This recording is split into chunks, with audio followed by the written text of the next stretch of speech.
What has been used on one side is lost on the other side. There's no going back. Why would a woman want to be younger? It's not just about looks, it's about power. In The Substance, aging isn't just a biological process. It's a loss of visibility, status, and value in a world obsessed with youth. This movie lays bare the harsh realities of beauty, ambition, and what happens when women are pitted against time itself. But here's the twist. The film doesn't just focus on women. It exposes the universal truths of human nature, the commodification of beauty, and how society discards those who no longer fit its mold. This isn't just a movie breakdown. It's a deep dive into the red pill realities embedded in the story. First video of the year. Happy New Year, brothers. Let's start this year strong, focused, and ready to make the most of every opportunity. Here's to growth, success, and staying sharp. Let's get into it. Spoiler alert! This video contains spoilers, so you've been warned. Ain't that a man?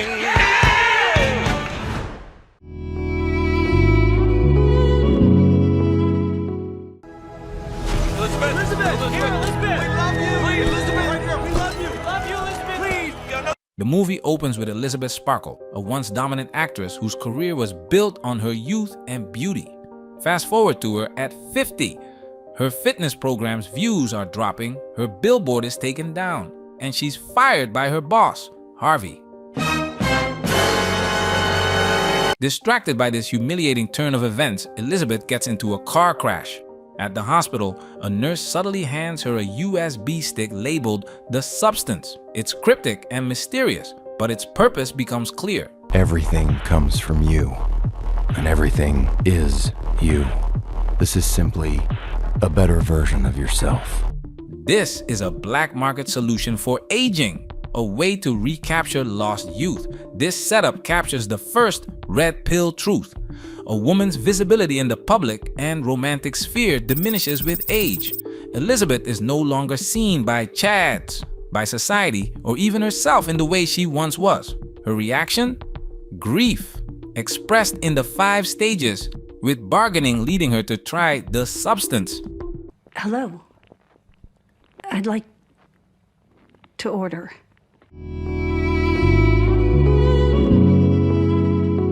That would provide a newer, younger her. Yeah. But instead of that being just me improved, it's actually another entity that is of me, played by Margaret Qualley. The Substance reverses aging and brings back Elisabeth's youthful body, but it also creates a split. Elisabeth as her older self and her younger self. Sue, played by Margaret Qualley.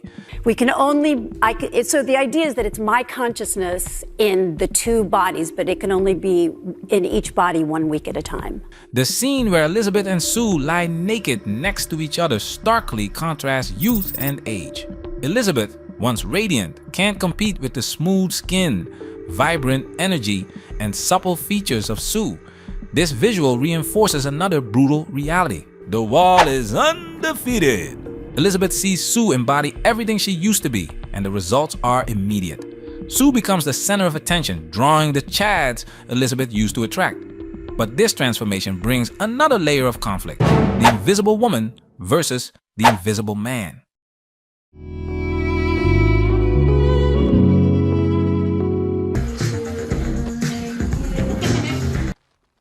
What did you do? You seem even more beautiful than before.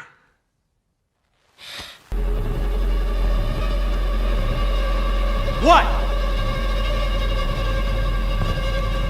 Hey! Move!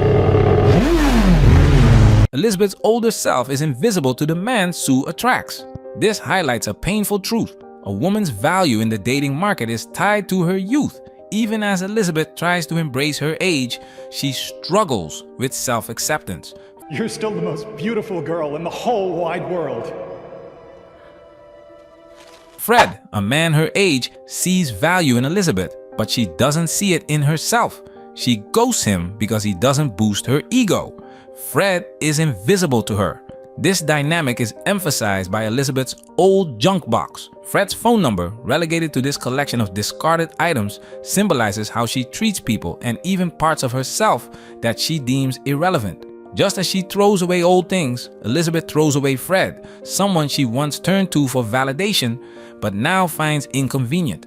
This mirrors the way women use the POV meme, where their perceived value increases by association with a high-status object or person. Fred, unfortunately, doesn't meet this criterion.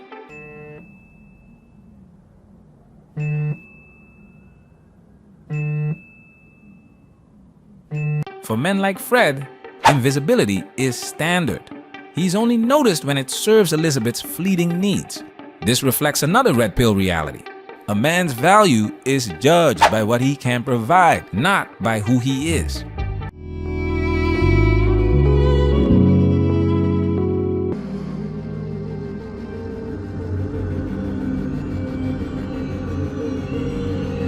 Elisabeth's internal battle is just as fierce as her external one. She knows she can't compete with Sue, the younger version of herself. This anxiety, reflected in her avoidance of Fred, mirrors the depression faced by middle-aged women in real life.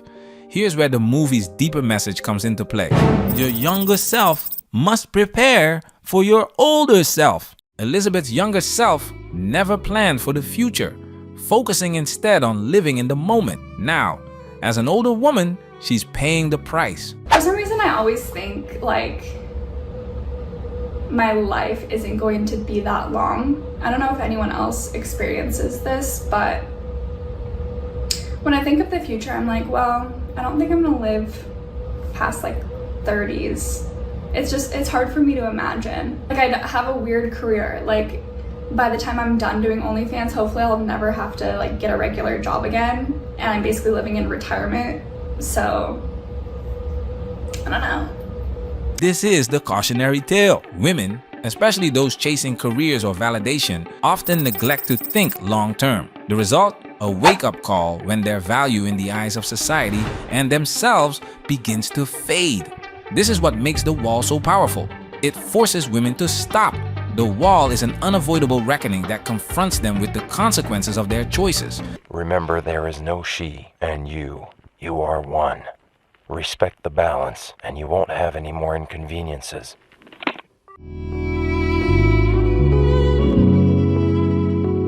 She's a selfish bitch! Would you like to stop? Stop. No. I can't stop.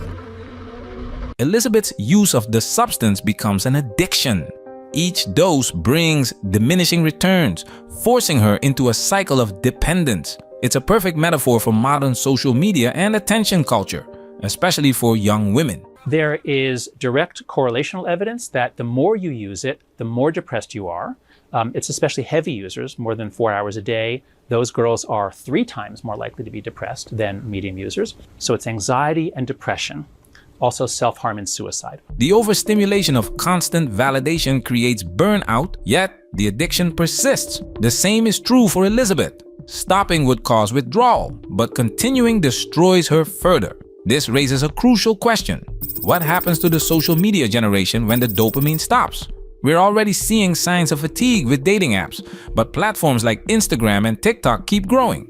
The consequences of this overstimulation are yet to fully unfold.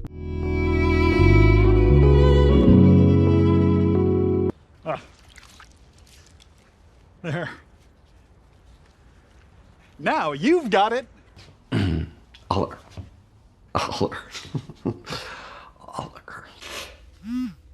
Oh, that's an emergency. I'm sorry. I have to have a good, bye. That's what we want tonight! Pretty girls should always smile! In typical modern Hollywood fashion, men in the substance are reduced to 2 archetypes: the oppressors, like Harvey, and the buffoons, like Fred. This simplification reinforces a familiar narrative, but the reality is more nuanced. Let me introduce you to the shareholders. They have been dying to meet you. The shareholder scene isn't about sexism, it's about the cold, transactional nature of capitalism. Elisabeth's value was tied to her marketability, not her intrinsic worth. The harsh truth: when her looks faded, so did her relevance.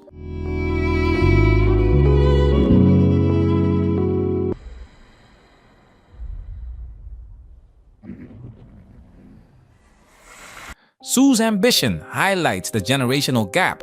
Younger women often prioritize career and independence, but neglect the long-term consequences. Feminism has pushed women into competition with their daughters, eroding the traditional role of older women as mentors.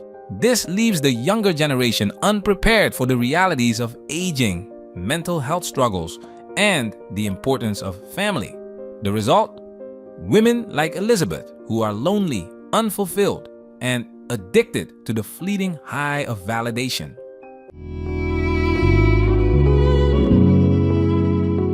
The Substance is more than a movie. It's a wake-up call. It challenges us to examine the societal pressures on women, the realities of aging, and the dangers of seeking validation through fleeting means. The red pill takeaway? Your future self is the product of your present choices. For women and men alike, it's a reminder that substance, true, lasting value, comes from within, not from a bottle, a career, or a fleeting moment of fame. What do you think? Drop your thoughts in the comments. Patreon supporters, salute! Man, that's where we working. Protect yourself at all times. This video has officially been highlighted.